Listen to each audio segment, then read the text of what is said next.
Assalamu alaikum, bienvenue dans Écho des l'âme. Je suis Madina, amoureuse du Coran et passionnée par le savoir et l'apprentissage.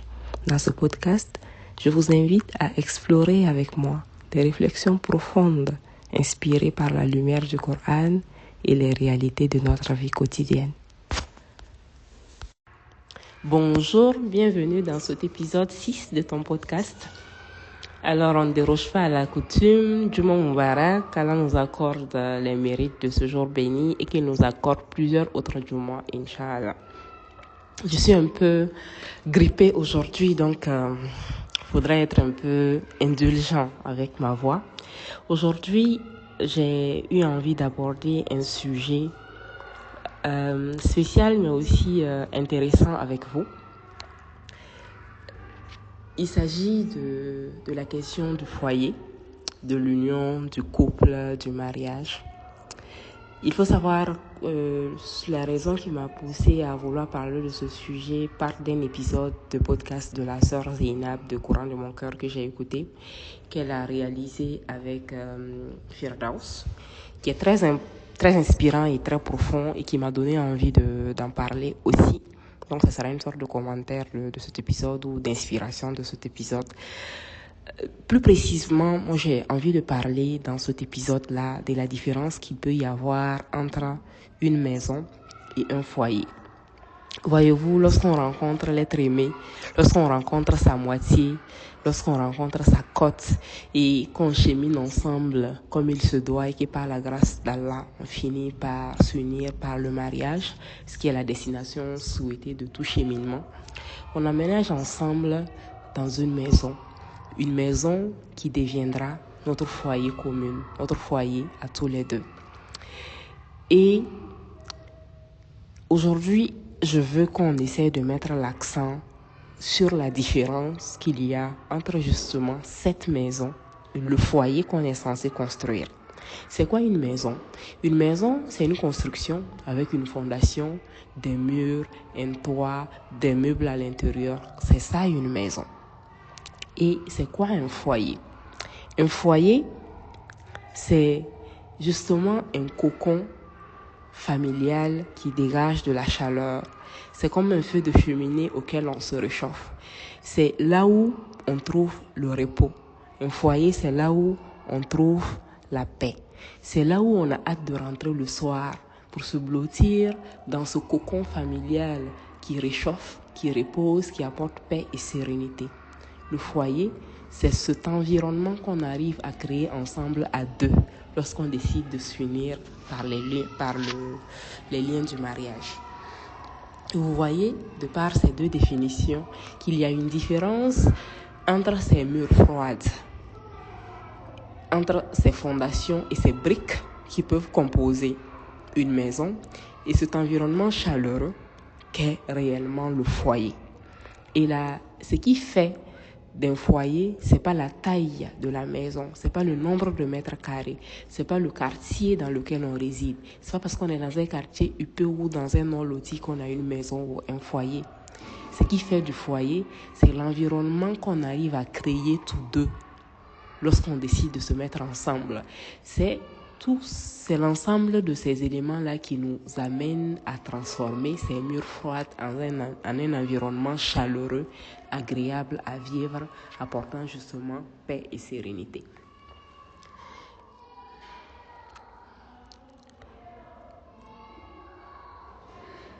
Quels sont justement les éléments qui peuvent faire de votre maison un foyer? Il faut savoir qu'il y a, d'après ce que j'ai entendu de Firdaus, une étude qui a été menée, mais je crois que l'étude a été menée plus précisément en France, pour essayer de savoir quels sont les éléments, quels sont les besoins qui peuvent amener les hommes ou les femmes à être plus heureux. Quels sont les critères de bonheur? Quelles sont les cases à cocher pour qu'un homme ou une femme puisse dire que dans mon mariage, je suis heureux, dans mon mariage, je vis le bonheur. Il y a quelques éléments qui sont revenus. Je vais juste les citer comme ça. Désolée pour le rhume. Il y a la paix. il y a le fait de se sentir en paix chez soi. Il y a la tranquillité. Il y a la tranquillité, par là, il faut entendre la sérénité, la douceur. Il y a également un troisième point qui est quand même un peu inattendu. Lorsqu'on essaye de voir les choses, on ne s'attend pas forcément à voir ça dans les résultats d'une étude. C'est le fait de trouver de la légèreté chez sa compagne. C'est le fait de trouver en sa compagne justement une compagne de jeu. Quelqu'un avec qui on peut s'amuser, quelqu'un avec qui on peut justement trouver cette légèreté, une personne qui n'est pas constipée, entre guillemets. Et le quatrième point, c'est l'intimité. L'intimité qu'on peut avoir, qu'on doit avoir ou qu'on a avec son conjoint ou sa conjointe lorsqu'on est marié. Et de quelle manière est-ce que ces 4 éléments-là peuvent nous aider justement à transformer?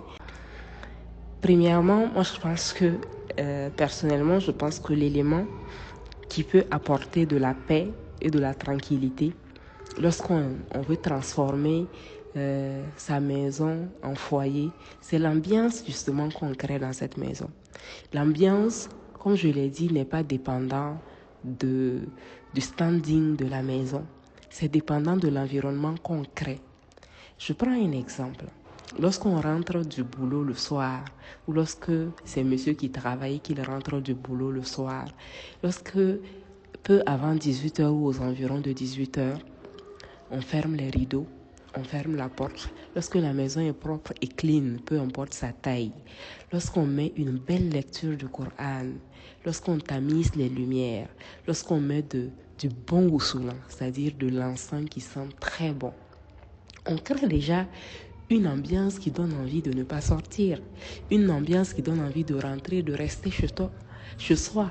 Essayez d'imaginer chez vous à la maison, dès que tu franchis la porte, que tu dis assalamu alaikum, tu as de la bonne senteur d'encens, de gousoulan qui t'accueille. Tu as une belle lecture du Coran en fond sonore qu'il y a dans ta maison. Tu as la lumière qui est tamisée, tu as tout qui est clean et qui est propre. C'est une ambiance qui apporte de la tranquillité, de la paix, de la douceur qui donne envie de rester en fait dans cet environnement qui est accueillant. Par tranquillité aussi, pas trop de bruit, parce que ce moment-là, c'est le moment où les enfants sont censés avoir pris leur douche, être en train de faire du coloriage, du dessin, de la lecture. Ou en tout cas, c'est pas le moment où on est dehors en train de sauter, de crier, de bouger. Donc de la tranquillité, un peu plus de douceur. Et ça donne envie de rester à la maison et ça dénote de ce qui était ces murs froids lorsqu'on était célibataire et de ce qu'est devenue cette maison qui est aujourd'hui un foyer grâce en fait à cette deuxième personne qui nous a rejoints dans cette maison et qui en a fait justement ce foyer. L'ambiance, premièrement. Deuxièmement, pour moi, une chose aussi est très importante, c'est le code vestimentaire.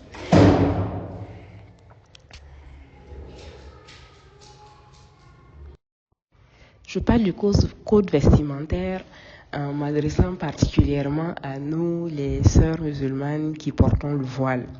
Le fait de porter le voile nous amène aussi à adopter un certain code vestimentaire lorsqu'on est à l'extérieur.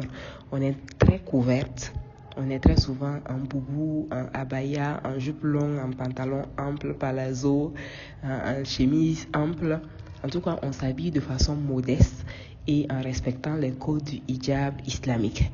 Parce que c'est une obligation religieuse et pour certains d'entre nous, c'est une passion, c'est vraiment un choix vestimentaire qui nous convient, qui nous plaît également. Et l'erreur qu'on peut faire en tant que femme musulmane voilée, souvent c'est de transporter ce code vestimentaire dans le foyer, de sorte à offrir la même scène qu'on offre aux personnes lambda de l'extérieur à notre homme, à notre mari, qui est censé être une personne spéciale avec des droits spéciaux sur nous, sur notre corps et sur notre personne. C'est le fait finalement, même à la maison, d'avoir ces abayas préférés qu'on porte, d'avoir ces jupes et ces pantalons préférés qu'on porte à la maison, et de ne pas faire de distinction entre ce qu'on offre comme spectacle dehors et ce qu'on offre comme spectacle à la maison à monsieur. Et pour moi, ça c'est une erreur que nous commettons souvent. Et au-delà de ça, il y a aussi le fait que souvent, les femmes, parce que j'entends souvent des hommes se plaindre, que les femmes ne se maquillent que quand elles doivent sortir. Elles ne portent leurs plus beaux vêtements que lorsqu'elles doivent sortir. Nos plus beaux basins, nos plus beaux pagnes, nos plus beaux abayas, nos plus beaux brodés, on les porte lorsqu'on doit sortir pour aller au travail, pour aller à un événement et tout. Et lorsqu'on arrive à la maison, c'est le pagne et puis voilà, le t-shirt. En tout cas, sinon, c'est un haut léger, une petite robe, voilà, comme ça de la maison qui n'est pas forcément très agréable ni très jolie. Ou pour celles qui essayent de faire le plus d'efforts, c'est comment on appelle ça, des habits de nuit, des robes de nuit qu'on porte pour dormir. C'est ça on porte à la maison. Mais finalement, notre valise, lorsqu'on regarde notre placard, 90% de la composition, ce sont des vêtements qu'on porte pour sortir et à peine 10%, et pour certaines même peut-être moins de 10% sont réservés à la maison. Ce qui est une grosse erreur parce que normalement, le plus beau spectacle doit être réservé à cette personne VIP qui est notre époux et qui est à la maison. Normalement, une femme musulmane qui se voile doit avoir deux compartiments dans son placard. Sinon, 2 valises, si elle a des valises. Une valise pour ses vêtements de sortie, une valise pour ses vêtements de la maison. Et normalement, la valise comportant les vêtements de la maison devrait être plus garnie, plus fournie que la valise réservée aux vêtements de sortie. Parce que celui qui mérite le plus de privilèges, le plus de sapes et les sapes les plus dangereuses, c'est celui qui est à la maison. Et je pense que ce qui est intéressant de faire à ce niveau, c'est de varier ce qu'on porte à la maison de ce qu'on porte dehors. Dehors, on est tout en couverte. À la maison, il faut offrir quelque chose. Il faut que monsieur ait le privilège de voir ce que personne n'a le droit de voir. C'est la personne VIP. Il a la privatisation de ton corps et de ta aura. Il a le droit. Donc lui, il devrait avoir droit à un spectacle spécial. Les robes les plus sexy qui soient. Je ne parle pas de robes de nuit pour dormir. Je parle du genre de robe que les gens portent pour aller en boîte de nuit. Que toi tu portes avec le léger maquillage qui va avec, rien que pour lui à la maison. Je parle du genre de décolleté que tu portes et qui peut faire tomber monsieur à la renverse. Je parle de ce genre de dos plongeant qui donne en fait et qui met en valeur ta beauté, ta féminité. Parce que cette féminité, tu ne vas pas la cacher toute la vie. Tu ne vas pas la cacher dehors et la cacher derrière et la cacher à l'intérieur. Tu ne vas pas toujours être couverte. Finalement, cette beauté dont Allah t'a fait grâce, comment tu la mets en valeur? Qui est-ce qui en profite? Quelqu'un en a le droit. Il faudrait que monsieur, s'il sort et qu'à l'extérieur, il voit des femmes dénudées, à moitié habillées, avec des mini-jupes pas possibles, des culottes pas possibles et tout, et qu'il se dise dans son fort intérieur, mais si vous saviez ce que moi j'ai à la maison. En fait, ce qui est couvert dehors, que vous ne voyez rien, mais ce qu'elle porte à la maison, le spectacle que ça me renvoie, mais c'est 1000 fois mieux que ce que tu es en train d'exhiber là et qui n'est même pas privatisé parce que finalement c'est pour tout le monde. Ça doit être ça, en fait, le spectacle qu'on doit donner à la maison. Et ça, c'est très important. Mais des fois, on fait l'erreur de négliger, en fait, ce côté vestimentaire à la maison qui n'est pas du tout, en fait, à négliger. Donc ça, c'est le deuxième point. En plus de mettre l'ambiance qu'il faut, adopter le code vestimentaire ajouté permet justement de transformer sa maison en foyer dans le sens où ça apporte plus de paix, plus de tranquillité et ça donne plus envie de rentrer à la maison le soir. On est pressé de retrouver cette maison avec cette belle ambiance cocooning qu'on n'a pas envie de quitter, de trouver son épouse habillée de manière sexy qui nous donne envie de rester là plantée dans le fauteuil à la regarder faire ses allers-retours dans la cuisine ou d'aller l'aider parce qu'il ne faut pas seulement rester aussi dans la cuisine à contempler, dans le salon à contempler. Mais ces deux éléments, à mon sens, peuvent aider à transformer la maison en foyer. Et j'ai 2 autres points à ajouter. Le troisième point, c'est la légèreté. La légèreté qui a été évoquée dans les résultats d'enquête. La légèreté, c'est le fait de ne pas être une personne constipée chez soi à la maison. Et là, je m'adresse beaucoup plus aux hommes qu'aux femmes. Parce que ça va dans les deux sens. Il faut savoir être il faut savoir jouer, il faut savoir s'amuser, il faut savoir partager des moments de joie et de légèreté avec son épouse, avec son époux. Il faut savoir faire des batailles de coussins. Il faut savoir se prendre l'un sur le dos. Il faut savoir se pourchasser entre les fauteuils dans le salon, ou dans la chambre. Il faut savoir couper avec ce sérieux qu'on a, qu'on est. Voilà, le sérieux qu'on affiche et l'homme sérieux ou la femme sérieuse qu'on est à l'extérieur. Lorsqu'on entre à la maison, c'est comme un poids qu'on devrait enlever en fait de ses épaules, parce qu'on est face à celui avec qui on peut être qui on est, avec qui on peut rire aux éclats au point de couler des larmes, avec qui on peut faire des choses que les gens n'imaginent même pas que nous on puisse le faire, tellement on est une personne sérieuse à l'extérieur. Pour reprendre Firdaus, elle dit: lorsque ton époux passe et qu'il te voit avec tes amis ou avec tes collaborateurs ou au bureau en train de travailler, dans ton français choco et truc avec tout ton sérieux que tu as et tout le professionnalisme qu'il a, il devrait pouvoir te regarder et puis secouer la tête et dire dans son fort intérieur: si seulement vous saviez comme elle était avec moi à la maison, si seulement vous saviez la différence qu'il y a entre ce qu'elle est là devant vous et ce qu'elle est avec moi à la maison. Parce que c'est ciel et terre. Si vous saviez le genre je sais pas, le genre de prise de tête en termes de jeu, en termes de légèreté, en termes de tous ces éléments qu'on peut faire pour justement jouer entre hommes et femmes. Si vous saviez comment elle pouvait se lâcher lorsqu'elle est avec moi, vous ne la prendriez même pas au sérieux. Mais vous ne pourrez même pas la tutoyer parce que justement dehors, elle est cette personne sérieuse et digne comme il se doit.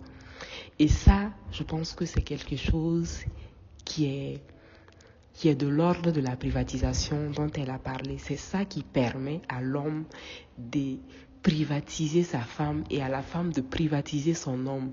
Tu vois, quand un homme dehors, il peine même à attraper la main d'une femme et que avec toi, vous pouvez vous permettre tout ce qu'il faut. C'est ça qui permet de dire que tu l'as privatisé. C'est mon homme, tu vois. Ce n'est qu'avec moi qu'il peut faire ça. Ce n'est qu'avec moi qu'il peut être ainsi. Ce n'est qu'avec moi qu'elle peut se permettre, qu'elle peut se lâcher de cette façon. Et pour moi, ça c'est un privilège qu'on devrait s'accorder l'un à l'autre et qui ne devrait être réservé que à toi et à moi, parce qu'on est le couple en réalité. Mais si on est comme ça avec tout le monde, bon, voilà quoi, un peu. Donc le dernier point que moi j'ai souhaité aborder pour amener, pour quitter de l'état de maison, voilà, pour faire de sa maison un foyer, de sa house un home, c'est l'intimité. Il a été aussi noté dans l'étude en question, dans l'enquête en question. L'intimité, c'est quelque chose de très très important. Et pour nous, en tant que femmes musulmanes, généralement, comme on sait que c'est un devoir conjugal et que quand il n'y a pas de raison valable, il ne faut pas se refuser à son homme, on accomplit aussi le devoir en tant que devoir. C'est-à-dire, c'est un devoir et là, ça devient quelque chose de très exécutif, de très professionnel, j'ai envie de dire, de très procédural. Je le fais parce que c'est un devoir, sans entrain, sans envie, sans engagement, sans participation active. Et pour reprendre encore les mots de Firdaus à ce niveau, c'est très honorable pour une femme d'accomplir son devoir conjugal et de ne pas se refuser à son homme. C'est très respectable et c'est tout à son honneur. Mais c'est profondément triste. C'est triste de transformer ce moment de communion, ce moment de joie, de bonheur, de partage en quelque chose d'exécutif, en quelque chose de procédural. Paf, paf, paf, 1, 2, 3 et puis c'est bon, c'est géré, c'est fait, c'est exécuté. Ça, c'est vraiment dommage. Donc, pour transformer sa maison en house, pour apporter de la paix, de la tranquillité, de la sérénité, du bonheur, de l'envie de rester dans ce foyer, de ne pas aller à l'extérieur, de ne pas vouloir quitter sa compagne, il faut que ce soit pour l'homme ou pour la femme transformer ce moment de partage-là en moment de vraie communion et ne pas en faire simplement l'exécution d'un devoir conjugal. Il y a aussi une dernière chose que je n'avais pas énumérée, mais qui me semble également très très important pour justement transformer sa maison en foyer et créer cette sérénité au sein du foyer. C'est le fait de toujours prier ensemble. Le fait pour monsieur et madame de toujours accomplir la salade ensemble lorsqu'on est à la maison au même moment. Pour moi, c'est quelque chose de tellement important parce que c'est ce qui nous empêche ou ça devient comme un frein dans les moments de dispute où on décide de ne pas se parler. Imagine, vous êtes en embrouille et personne ne veut parler à l'autre. Vous êtes pourtant dans la même maison. Quand l'heure de la salade arrive, vous êtes obligé au moins, l'un est obligé au moins de se dire à l'autre, tu fais tes ablutions, on va prier. Ou j'ai fini mes ablutions, je t'attends pour la prière. Ou il va prendre les 2 tapis placés et puis te regarder. Mais ce qui est sûr, d'une manière ou d'une autre, ce moment-là va venir casser les moments tendus entre les 2 partenaires. Et pour moi, ça c'est comme quelque chose de magique. Parce qu'on ne peut jamais se couper vraiment la parole toute la journée. Parce qu'on aura à accomplir au moins la prière de Maghrib et la prière de Isha ensemble. Au moins la prière de Soub ensemble. Donc, ne serait-ce que parce que, imagine, tu ne peux pas te lever, prendre tes ablutions et prier pour laisser ton mari en train de dormir alors que vous avez toujours eu l'habitude de prier ensemble, peu importe l'ampleur de l'embrouille. Même si tu ne vas pas parler, tu vas au moins le tapoter, voilà, mettre le tapis et puis t'asseoir pour l'attendre. Il ne va pas non plus se lever et te laisser en train de ronfler, aller prier Fajr pour te laisser alors que vous avez toujours eu l'habitude de prier ensemble. Donc, cette habitude de faire la prière ensemble, non seulement ça resserre les liens, mais aussi ça aide à pouvoir désamorcer les moments d'embrouille où on pourrait potentiellement être amené à se couper la parole, même si ça serait dans la limite des 3 jours comme l'islam le recommande. La prière vient atténuer de sorte qu'on ne puisse pas se couper complètement la parole pendant 3 jours parce qu'on est obligé de se parler ou prier ensemble. Et dans la prière, on fait des doigts, on fait des invocations, ce qui fait que l'ampleur peut rester de façade, mais le cœur s'apaise parce qu'on part en sujoud ensemble, on implore Allah ensemble et je ne peux pas être en train de prier avec quelqu'un ou derrière quelqu'un et nourrir de la haine ou quelque chose de malveillant envers cette personne. Je crois que ce n'est pas possible. Donc, avoir cette habitude de prier ensemble est une bonne chose pour justement avoir cette belle ambiance. Et c'est également une bonne chose pour donner l'habitude de la prière aux enfants parce qu'ils auront toujours tendance à se joindre à nous. Donc je pense que c'est un élément qui est également important et qui va aider justement à créer cette harmonie, cette paix, cette sérénité, cette tranquillité, cette douceur dans le foyer qui va nourrir le bonheur de l'un et de l'autre.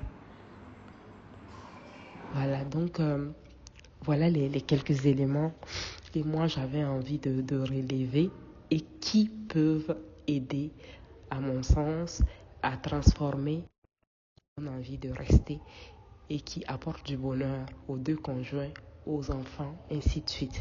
Donc, je récapitule l'ambiance qu'on met en place dans la maison, une ambiance cocooning, légère, qui apporte tranquillité et douceur, qui apporte senteur, qui apporte de la douceur pour les oreilles, de la bonne senteur pour les narines, de la bonne, comme j'appelle ça, de la douceur pour les oreilles. Pour moi, c'est le Coran. Une maison dans laquelle on ne lit pas le Coran, une maison dans laquelle on n'écoute pas le Coran, c'est une maison qui manque de quelque chose. Le Coran, presque permanemment en fond sonore, chaque soir ou chaque matin, mettre Surat al-Baqarah, vous pouvez trouver ça, c'est 2 heures de temps, tu te réveilles à 6 heures, tu mets ça, tu mets de l'encens et jusqu'à 8 heures ça a fini de jouer. Et Baqarah, on sait que c'est une protection pour la maison et ta maison est protégée pour plusieurs jours. Le soir tu rentres à 17 heures, le temps de faire le ménage, de faire la cuisine, on a arrangé la maison, tout est propre, on met de l'encens, on ferme les rideaux, on tamise la lumière, on met Surat al-Baqarah, une belle récitation en fond sonore et ça déjà ça apporte quelque chose. Ensuite, le code vestimentaire. mettre un point d'honneur à trouver, à dénicher les perles qu'on va porter à la maison. Juste ce qui peut faire tomber à la renverse, monsieur, c'est ça qu'il faut porter à la maison, parce que tout le monde a la possibilité de voir. Ensuite, il y a cette légèreté, le fait de pouvoir s'amuser ensemble, jouer ensemble, passer des bons moments ensemble, des fous rires, des larmes, et enfin faire des moments d'intimité, des moments de partage, de communion, des moments qui transportent et pas seulement des moments où on exécute un devoir conjugal. Donc ce sont ces quelques éléments que j'avais envie de partager avec vous. J'espère que ça nous sera à toutes et à tous utile. Tout ce que je dis dans ce podcast, je me le dis pour moi-même d'abord et ensuite pour vous, mes sœurs et mes frères qui m'écoutent. Merci beaucoup pour votre écoute. Et encore une fois, si vous pensez que ces épisodes peuvent être utiles à quelqu'un d'autre, n'hésitez pas à les partager autour de vous. Merci et on se dit à Juma prochain, Inch'Allah. Assalamu alaikum.